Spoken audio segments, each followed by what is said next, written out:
Buenas tardes, profe. Profe, iniciamos a las 3:15. Tenemos ya estudiante en sala. Ok, 3:15, perfecto. Ok.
Ok, buenas tardes a todos. Sean bienvenidos a una sesión más de interpretación simultánea dirigida por la profesora Olga Salazar. Para el buen desarrollo de esta sesión les pedimos seguir las siguientes recomendaciones. Algunos parámetros de las sesiones por videoconferencia. Las sesiones se graban. Pueden verlas nuevamente en la plataforma virtual. Les solicitamos que por favor silencien su micrófono y puedan activarlo cuando quieran hacer consulta o aporte con el permiso del docente.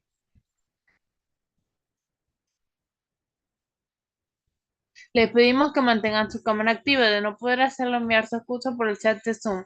De lo contrario, será retirado de la sesión y les serán restados puntos en la heterovaloración del docente. Mi rol como moderador es facilitar y apoyar en la parte técnica. Consultas por el chat personal o general. Les exhorto a tener bolígrafo y papel para hacer sus anotaciones y aprovechar al máximo esta sesión. Esta sesión tiene un tiempo de duración de 120 minutos. Buenas tardes a todos, sean bienvenidos.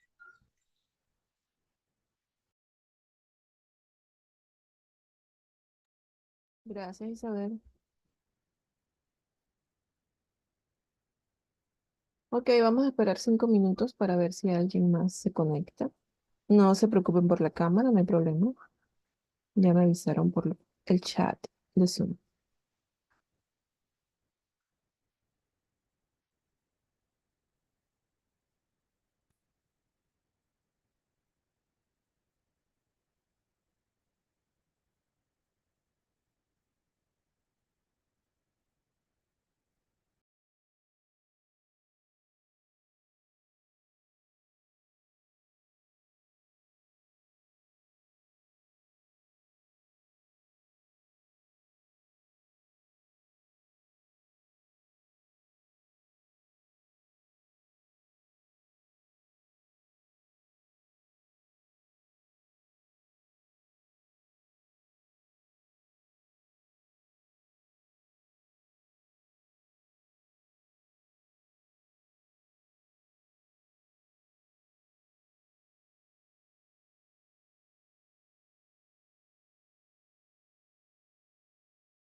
Okay, let's start.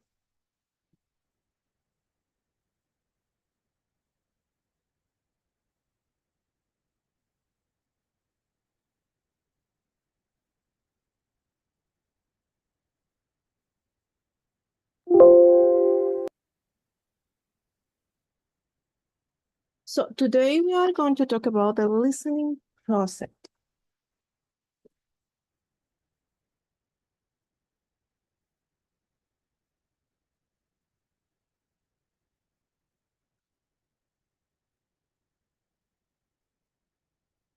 Okay, a question for you.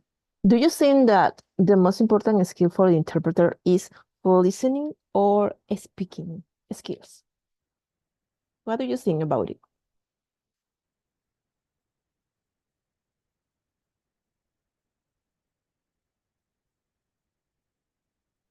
Nobody? Okay, both are important and both skills you have to improve it, okay? And do you know what is the difference between hear and listening? Well, let me give you an example. Imagine that the football game is starting right now, Panama is playing, and you have class with me. So, um, you are going to listening to the football game and hearing me talking about my class. So that means that you are paying attention to the football game, but just hearing me. ¿Ven la diferencia? En una prestan atención a lo que se está diciendo, pero en la otra nada más la escuchan. Ajá, ok, yo estoy escuchando a la profesora que está hablando por allá, pero yo estoy viendo que el fútbol está muy bueno, le estoy prestando atención, hubo una falta, hubo una roja. Prestan atención. Esa es la diferencia entre listening and hearing. Listening, tú prestas atención, you pay attention what is saying in order to respond the message. Pero cuando estás escuchando nada más, escuchas sin prestar atención, sin enfocarte en lo que se está diciendo. Esa es la diferencia. Okay, let's watch this video about the listening process.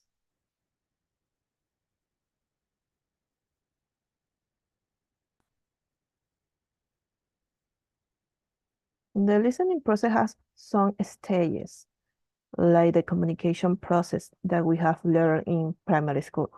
Well, it's almost the same.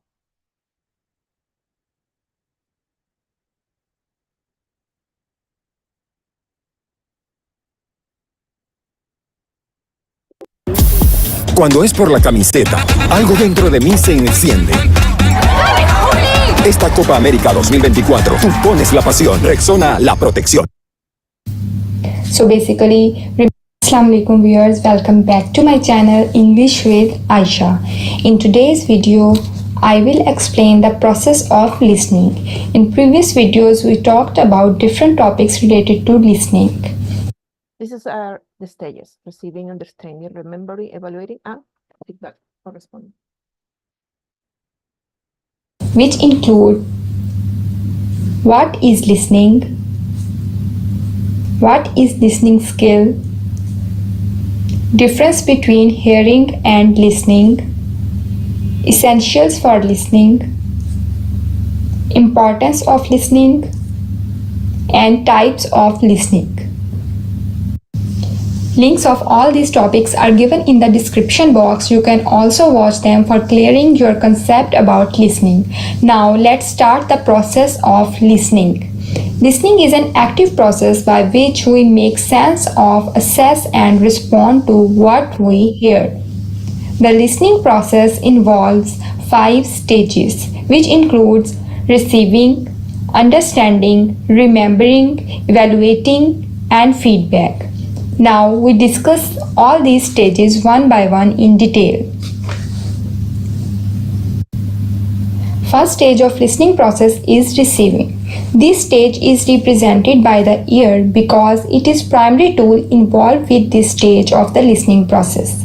This is the basic stage where an individual hears a message being sent by a speaker. It refers to the response caused by sound waves stimulating the sensory receptors of the ear. It is physical response. So this stage is basically the stage of hearing and attending. Second stage of listening process is understanding. To understand symbols we have heard, we must analyze the meaning of the speaker. It is the stage at you learn what the speaker means, the thoughts and the emotions. The listener must understand the intended meaning and the context assumed by the sender. It is the stage at which you learn what the speaker means. So basically, this is the stage of learning. The third stage of listening process is remembering. It is important listening process because it means that an individual has not only received and interpreted a message but has also added it to mind's storage bank. But just as our attention is selective, so too is our memory. What is remembered may be quite different from what was originally heard. So basically, remembering is the stage of recalling and retaining. The fourth stage of listening process is evaluating. It is the stage in which active listeners participate. The active listener sorts fact from opinion and determines the presence or absence of bias or prejudice in a message. It consists of judging the message in some way.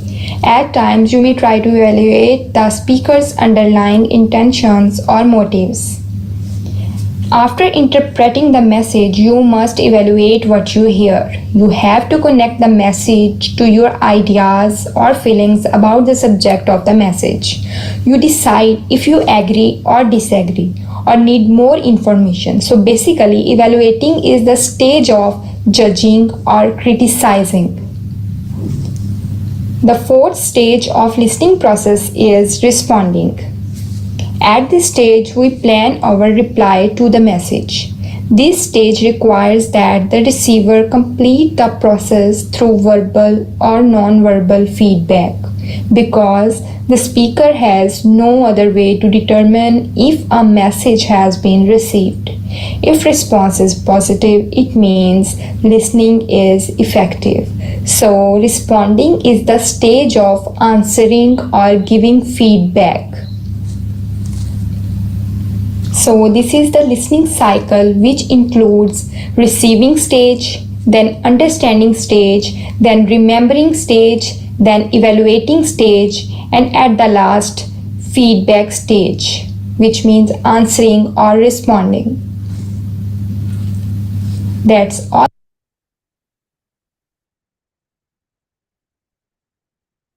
So in this video, we can observe just 4 stages. The first one, receiving, understanding, remembering, and evaluating, and finally responding to the message. Okay, let's continue.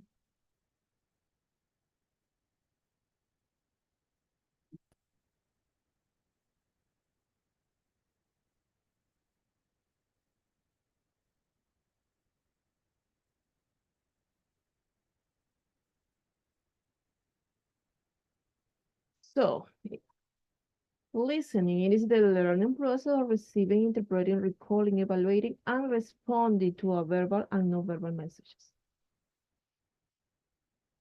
Because it is a process, it doesn't have defined start and finish, like the communication process, as I said. Listening has cognitive behavior and relational element and doesn't unfold in a linear step-by-step fashion. So model processes are informative and they help us visualize a specific component, but keep in mind that they not capture the speak or overlapping nature or overall complexity of the actual processing actions.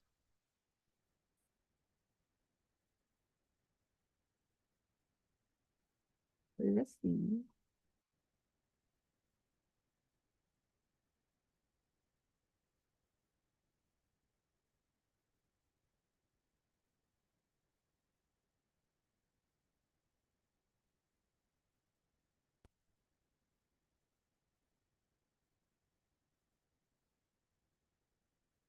Ni giro. El Heron fue un paso más hacia los Juegos Olímpicos. Visa, apoyando tus pasos hacia donde quieras llegar.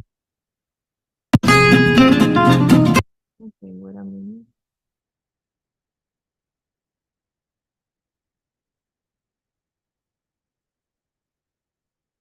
So we have Valerie, Omar, Daniela y Ángel.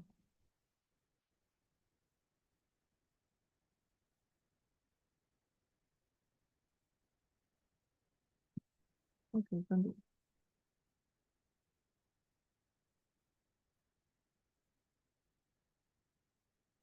So let's see some tips in order to listen better.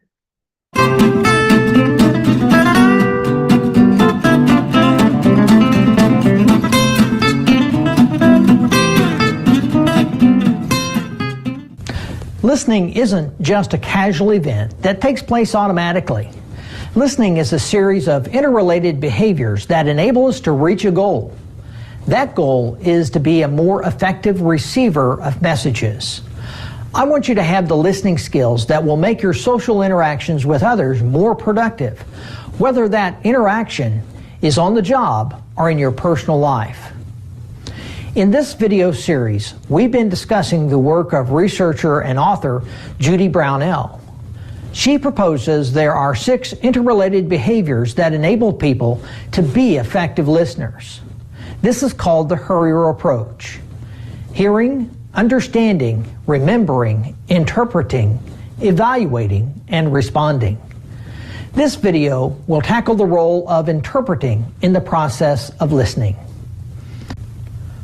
Of all the listening behaviors described by Brownell, interpreting is the most complex.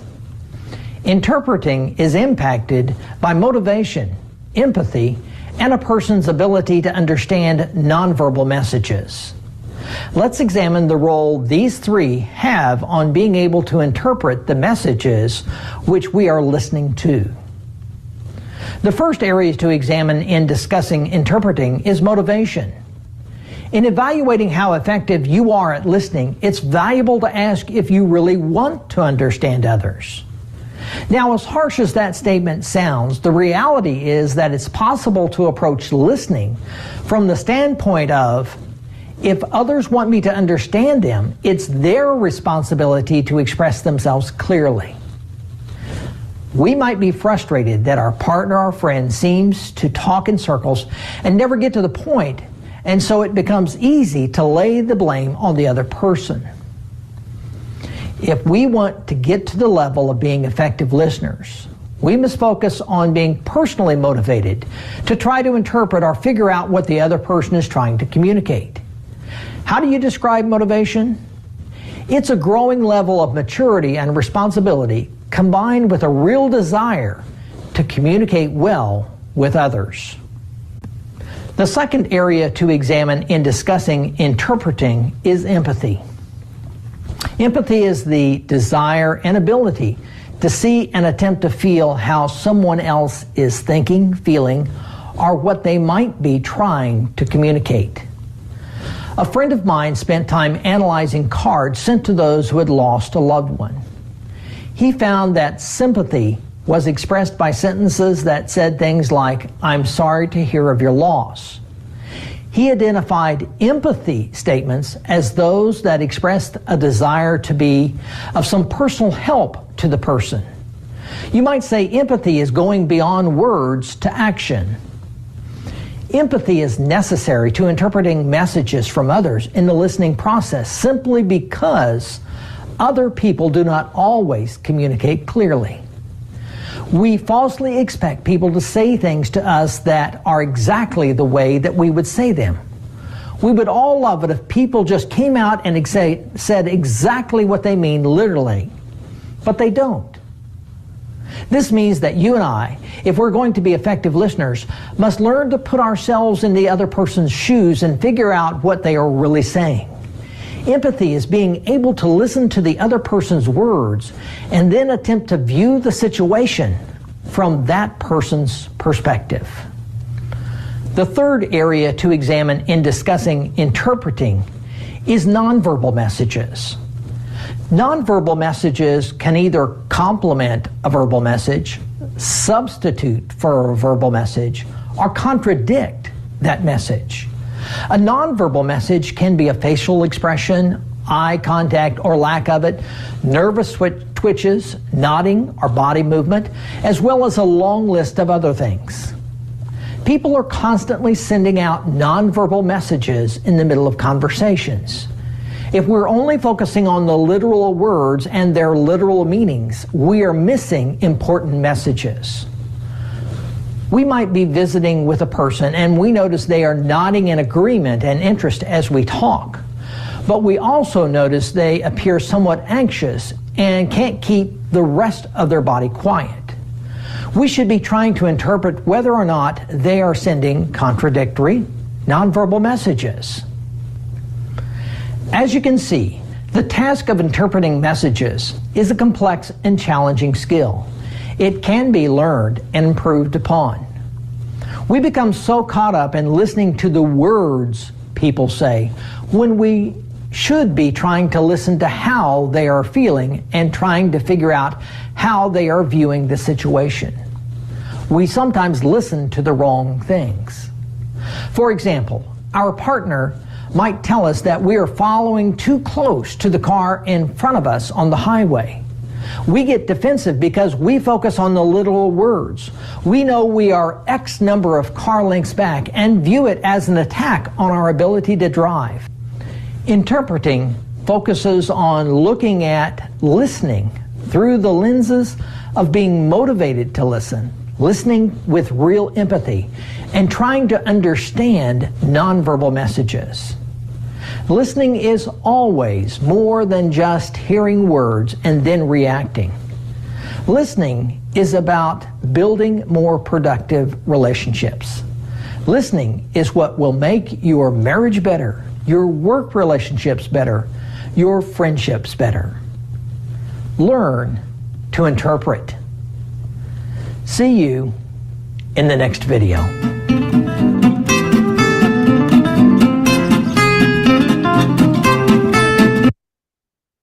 So you see how important it is to be a good interpreter and how important is just not to interpret the message. You have to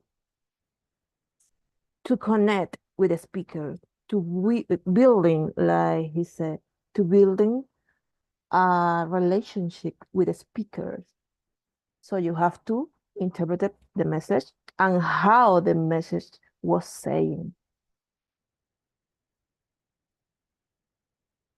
So it is a complicated career.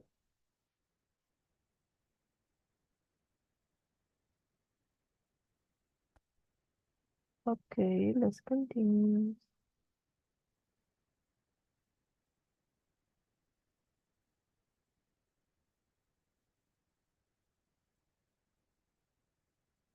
Okay, let's talk about the stages. We have already have some information about the stages. So the first one is receiving. It is to receive all pertinent information through auditory and visual channels. Okay, let's see an example of this.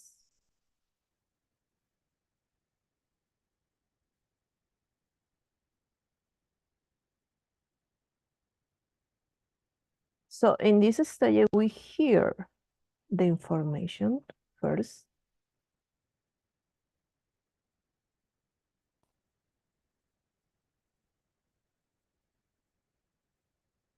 Let's see. En Funiver, más de 200.000 becados han podido estudiar con nuestro programa de becas de formación para programas de doctorado, maestrías, especializaciones y...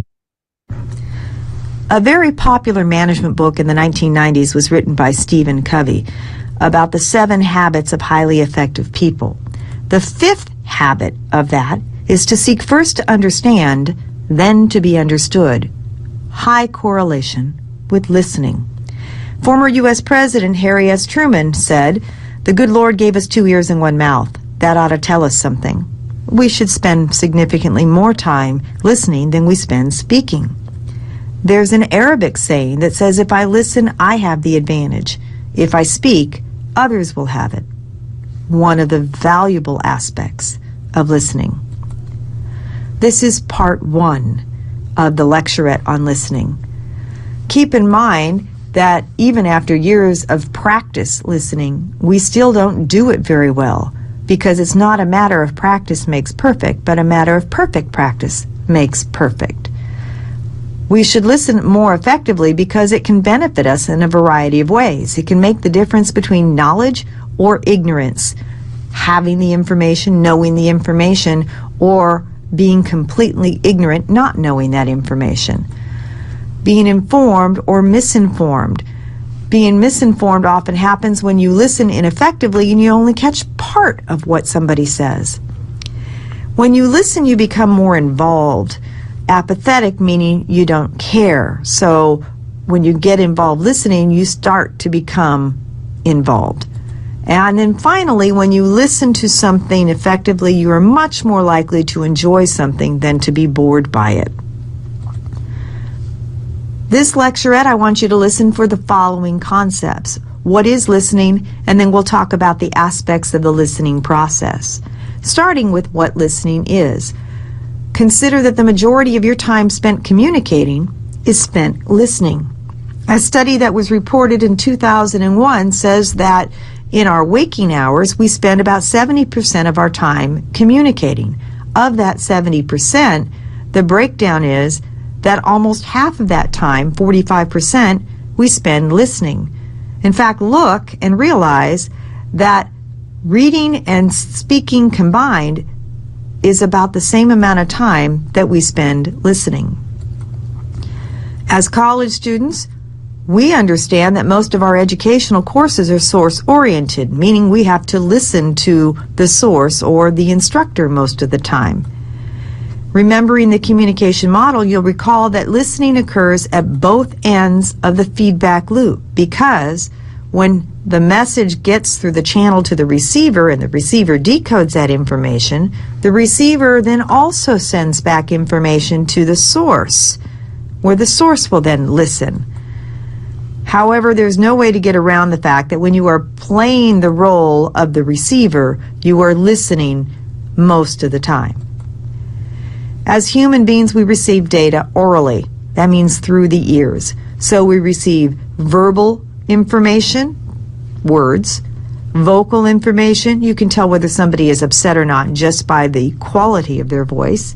And then, of course, there's other sounds that we process for information. It's important to realize that listening is an active rather than a passive skill. We hear whether we want to or not, but we usually don't listen until we force ourselves to pay attention and listen. Another way to look at it is that listening is a psychological skill, while hearing is a physiological skill. This will make more sense when you think about listening as a process. It starts with the physiological aspect, by the sound waves hitting your eardrums so that you can get the information. Then you have the selection process. So now you've heard a lot of information. You have to sort through those and then figure out what you're going to focus on or pay attention to. Some textbooks will combine these two steps into a single step. Then you have to understand or audit that information. You have to put what your ears have processed and that you've selected and paid attention to, and now you have to make some sense out of it. You have to make words make sense. Then you have to put it into either short-term or long-term memory so that you can retrieve that information later. If somebody says, "Hi, my name is Patty," the fact that you're able to respond with "Hi, Patty" means that you remembered at least my name, Patty, for long enough to give that information back, which leads to the last step that some scholars add, which is the responding process, confirming that you have heard somebody and listened to somebody. As the example. So as you hear here, she says different stages, but it means the same. So we have here selection, that it could be understanding. We have attention, that it could be remembering. Understanding that it could be evaluating and she has remembered it. I don't have, I remember it before evaluating in the other video. And of course, we have the responding part. Okay, let's continue.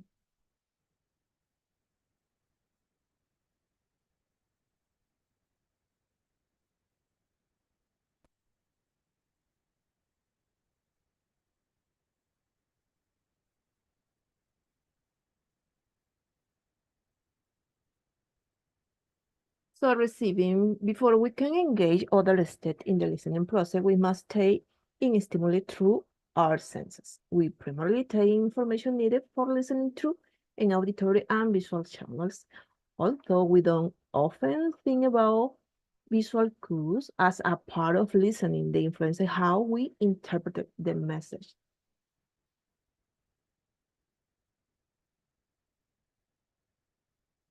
For example, saying a person's face when we hear their voice allow us to take in non-verbal cues from facial expression and eye contact. The fact that these visual cues are missing in email, text, and phone interaction presents some difficulties for reading contextual clues into meaning received through only auditory cultures.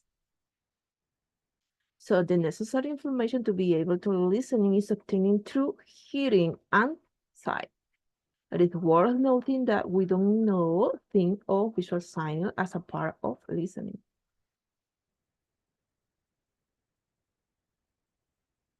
Okay, interpreting. So it is a combination of visual and auditory information where through stimuli we understand what we receive. When we manage to understand, we are very capable of attaching previous information through the connection. So during interpreting stage of listening, we combine the visual and auditory information we receive and try to make meaning out of that information.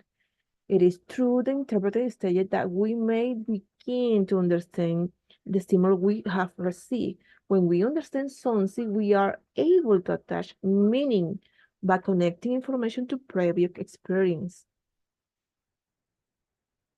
Recall. The ability we have to remember will depend on the physiological limit of memory in each operation. So we depend here on our long-term memory. That is the reason that we have to improve this skill, whereby means of stimuli to be organized and interpreted. They will make their way into memory in a short period because they expire and be forgotten or transferred into long-term memory. So our ability to recall information is depend on some of the psychological limit of how memory works. So as stimuli are organized and interpreted, they make their way to short-term memory, where they either expire or forgotten, or are transferred to a long-term memory. Recall is an important part of the listening process because it is most often used to access listening ability and effectiveness. Evaluate. When we evaluate something, we make judgments about its credibility, integrity, and true worth. If it is credibility, we determine if the statements are correct or true. We try to read between the lines and evaluate the message in our relation to what we know about the topic or situation being discussed. So we evaluate the worth of a message by making a value judgment about whether we think the message or idea is good, bad, right, wrong, or disabled or undesirable. Responding. Entails sending verbal or non-verbal messages that indicate intendedness and understanding or a lack thereof. So we may like a feedback about what we have been listening or receiving. So we send verbal and non-verbal feedback while another person is talking after they are done. That's important. So back-channel cues are generally a form of positive feedback that indicate others are actively listening. People also send cues intentionally and unintentionally that indicate they aren't listening. If another person is looking away, fighting, texting, or turning away, we will likely interpret those response negatively. Paraphrasing is a responding behavior that can also show that you understand what was communicated. When you paraphrase information, you rephrase the message into your own words. Let's see an example about this.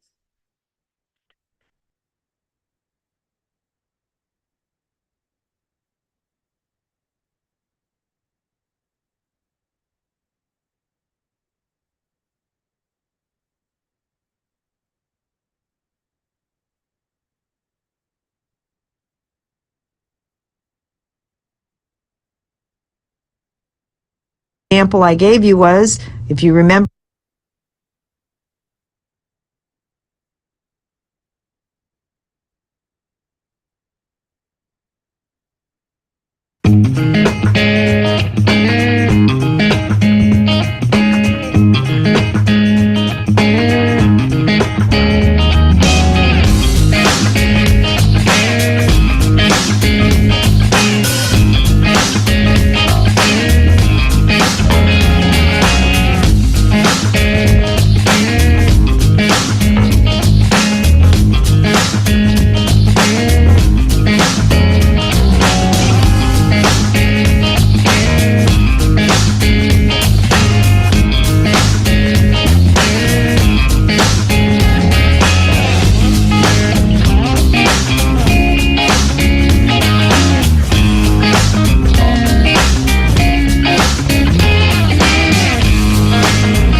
Okay, continue.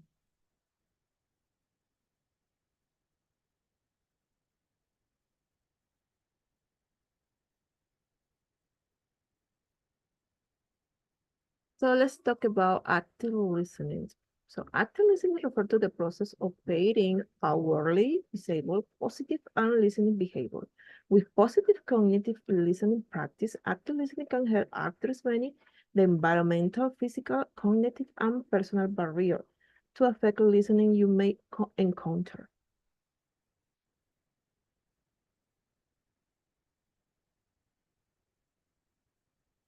Let's see.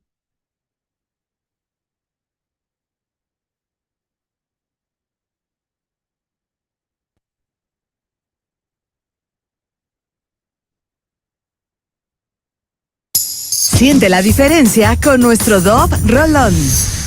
Frescura y protección por 72 horas. Donde quieras, como quieras.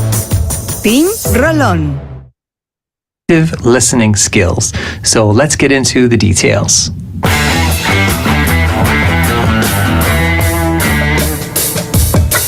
Hey there, I'm Alex Lyon, and I actually have a 1-hour course on effective listening skills for leaders. I will tell you more about that at the end of the video. So listening is so important because good listening is probably the easiest way to connect with other people and build relationships. Active listening is the opposite of passive listening, and you have probably experienced this. The person you're talking to might technically be hearing some of what you're saying, but they are tuned out. They're on autopilot. They're just not mentally engaged with what you're saying. And as the speaker, this can be very dissatisfying, very discouraging when people really aren't paying attention to us. Like, why am I even talking in the first place? But active listening looks, sounds, and feels obvious. Active listening means listening completely. But before anybody does that well, there are two secrets, two prerequisites to active listening. Number one, you have to commit. You have to put aside whatever else might be distracting you and make listening a real priority. Good listening is first and foremost a choice that you make every time somebody speaks.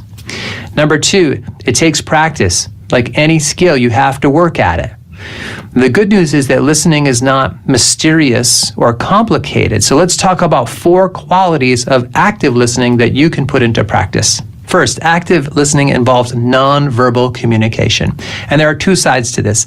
On the one hand, you're demonstrating that you're engaged in paying attention nonverbally. You put your devices completely away, you make eye contact, your body posture is open and oriented toward the other person. Now on the other side, you're also noticing the speaker's nonverbal cues. There's an expression, you listen with your eyes. And part of that means you're noticing what's happening with the person visually on their mood or their emotion that they're showing. Do they look nervous, frustrated, annoyed? You can pick up on that by actively observing their nonverbal communication. Second, active listening involves verbal communication. Again, there are 2 sides to this. The most obvious part is asking good questions. Probably the most common pattern that good listeners demonstrate is that they ask a good question and then they let the speaker fully answer it. Like a good mental health therapist will ask thoughtful questions and then stop talking for a while and let the client speak. Honestly, what we're paying for in many cases is just somebody to listen carefully to us. So a good question is a huge part of the listening pie. And the other part of verbal communication is those small utterances that show the other person that we're following them, like, I hear you, yeah, that makes sense. Sometimes it's not even full words. It might just be, oh. Those little utterances keep us engaged and show the other person that we're following. Third, active listening involves responding to what somebody just said. So the pattern goes like this. You ask a question, they respond for however long that takes, and at the end of that talking term, you give an informed response to them. So let's say you just ask a person what they've been up to lately. That's your question. And in their talking turn, they tell you that they have been doing diving lately. So you actively listen for a while they're talking, and at the end of their talking turn, it's your turn again. And this is where you show that you were actively following along and were interested in what they were saying. And you can do this by reflecting back what you just heard. You might say something like, wow, that sounds like an exciting sport. That's really cool that you're doing that. Or you could ask another follow-up question. I had no idea that you were into diving. How did you first get into that? Of course, you could do a little bit of both, like I just did. You could make an informed, reflective statement and then ask a follow-up question. The key is to respond to what they have just been saying. What you don't want to do is just look at them blankly and not react when they're done talking. And you've probably had somebody do this to you. You tell them about part of your day or something about your life, and they don't react. They just have this stone face. That's not active listening. If you want a gold star for active listening, then you have to respond to what they just said. Fourth, keep the focus on them and let them talk. Now, this one might seem obvious because you're listening, but when you decide to go into that listening mode, just make a decision that this is going to be all about the other person talking and not about you. Resist that temptation to jump in with your own story or to change the subject to your favorite topic.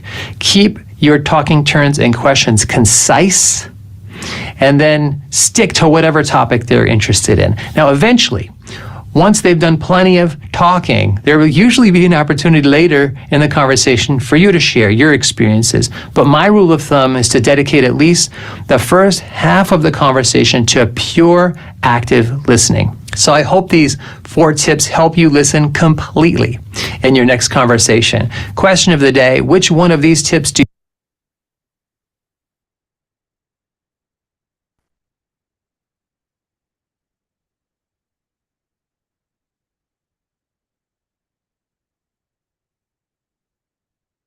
So now you know what active listening. You have to pay attention what is being said. You have to be prepared if somebody may you question about what they have been saying. That is active listening, to hear, to listening what the people is saying.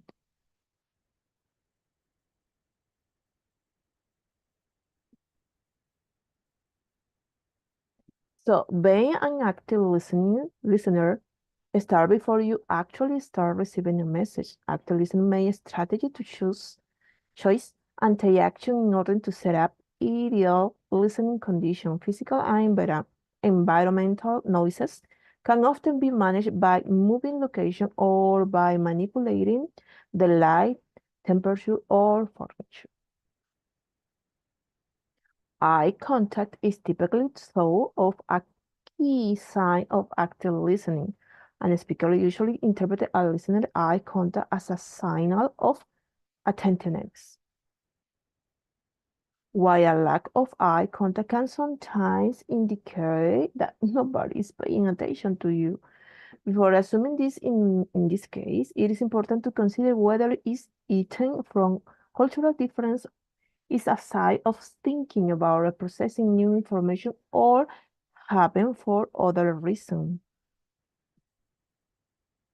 Listening with empathy. To be a very empathetic listener, we need to suspend or at least attend to surprise or judgment of the other person, other messages, so we can fully attend to both. Remember that if we want to have empathy, when you are a listener, you have to pay attention to the body language of the speaker, how they speak, what they are saying. You have to analyze the body language and the gesture of the people, the speaker. It is important. The feeling, how they speak. That is called the mood. Okay. Let's watch this.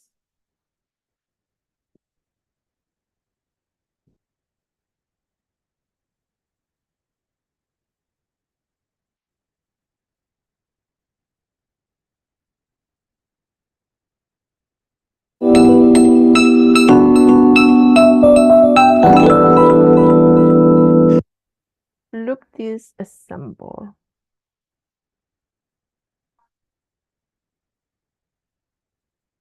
Look how she pay attention to him. She made eye contact. She has an eye contact really clear. She pay attention what is being said. She asks question about the topic. She showed interesting. In contrast to the roadblocks, active listening encourages the other person who has the problem to say more about it. Active listening is an empathic way of reflecting back both the words and feelings the troubled person has expressed to see if you have understood correctly. Notice the change in Rebecca now that she has learned to active listen. Hey Matt, what's going on? Oh, nothing you want to hear about. Not having a good day? No, not exactly. You know that licensing deal that I've been doing with that San Diego company for months now? Well, I thought it was going to be a really good opportunity for us, and they were all gung-ho, but now I am not so sure. Oh, well, you know, that's just... Oh, okay, hold on, Rebecca. You can do better than that. Remember what they said about the behavior window. He's the one with the problem right now, so... So, you had really high hopes, and now you're having second thoughts, huh? Yeah, exactly. You know, I've done a lot of these deals, and they'll take a couple weeks, maybe a few months, but this is just getting ridiculous. Not used to negotiations dragging on like this. Right. And I thought we were close a couple times, and then they asked for a concession, and I meet them more than halfway. Then I get an email this morning, and they want to postpone signing the contract till the end of the year. I am so done. You feel like you've given them all that you can, and now you're just done. Yes. Yeah. And I got a friend whose company does business over there, and he said he's surprised it's taking so long. He also said that he thinks there's other companies in San Diego who would be interested in our software. Oh, so you got another perspective. Yeah. I think I've just been so focused on this one thing that I just lost sight of the big picture. What I need to do is develop some more leads there. Yeah, it sounds like you're feeling ready to move on. Yeah, I think I am. Hey, thanks. You're welcome. And keep me posted. Yeah, will do. Active listening gives the other person a chance to express their feelings and to move from a superficial problem to the deeper, more basic problem. It keeps responsibility with the other person and allows them to find their own solution.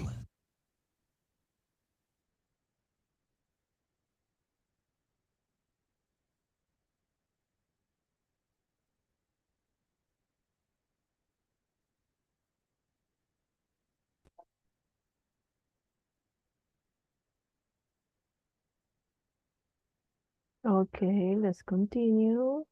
So, empathic listening and active listening can play key roles in organizational communication. Active listening among organizational members also promote involvement and increases motivation, will lead to more cohesion and enhances the communication climate.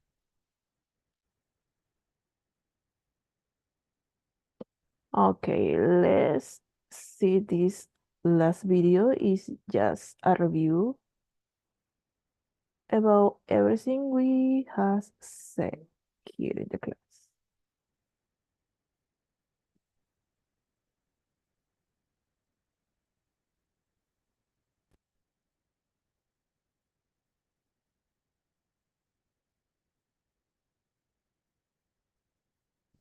You've said it multiple times. When you study, you repeat. Let me put it in.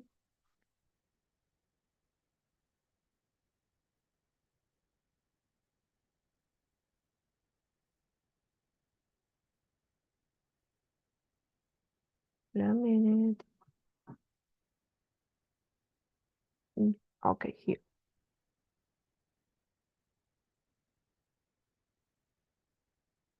It starts with the physiological aspect by the sound waves hitting your eardrums so that you can get the information. Then you have the selection process. So now you've heard a lot of information. You have to sort through those and then figure out what you're going to focus on or pay attention to. Some textbooks will combine these two steps into a single step. Then you have to understand or audit that information. You have to put what your ears have processed and that you've selected and paid attention to, and now you have to make some sense out of it. You have to make words make sense. Then you have to put it into either short-term or long-term memory so that you can retrieve that information later. If somebody says, "Hi, my name is Patty," the fact that you're able to respond with "Hi, Patty" means that you remembered at least my name, Patty, for long enough to give that information back, which leads to the last step that some scholars add, which is the responding process, confirming that you have heard somebody and listened to somebody. As the example I gave you was, if you remember my name and you say my name back, then verbally you are communicating that you remember, you heard that information. But you can also do that non-verbally. So as I said, there's a difference between short-term and long-term memory. Short-term memory would be something like you can remember a telephone number long enough to dial it, but you can't remember that number 5 minutes later. Some people believe that you have between 5 and 7 slots that you can put short-term memory in. So you can have 5 pieces of information at a time. And the one I've heard most recently is 7. So which means it's not a coincidence that most of our phone numbers are 7 digits in length, because we can remember each number fitting in every single slot. But as soon as you fill up those slots, you have to empty a slot in order to add a new piece of information in. So short-term memory is stored in one part of the brain. Long-term memory is stored in another part of the brain. You might recall your hometown, your parents' first name, birth dates. Those sorts of things go into long-term memory. What's the difference between short-term and long-term memory, other than the fact that they're in different parts of the brain? The amount of repetition and rehearsing information that goes into long-term memory, you spend more time repeating and rehearsing. You've said it multiple times. When you study, you repeat things back to yourself so that you're more likely to move it from short-term to long-term memory.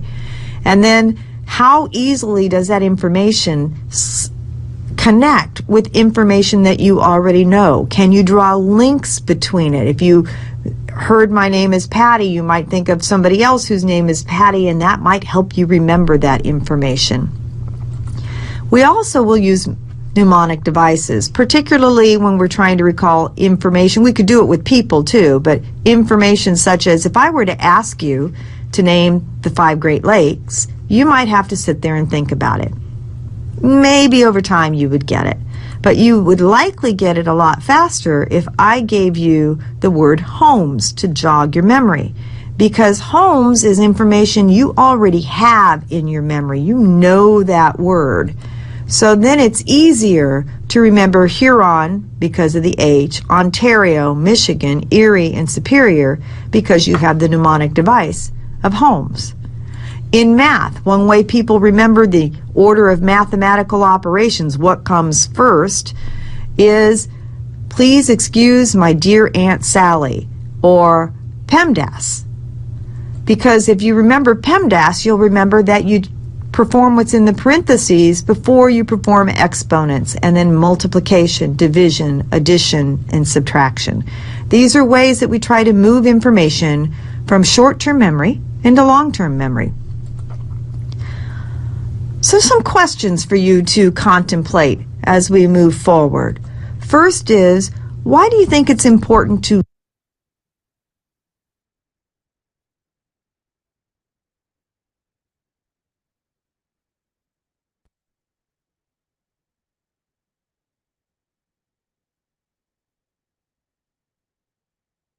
Okay, the class is over. My dears, remember that you have some assignment that has to complete in the platform.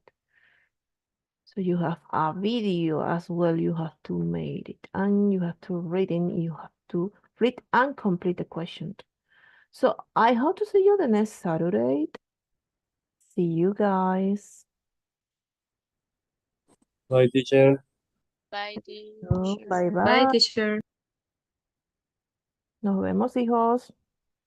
Bye. Isabel, terminé, mi amor.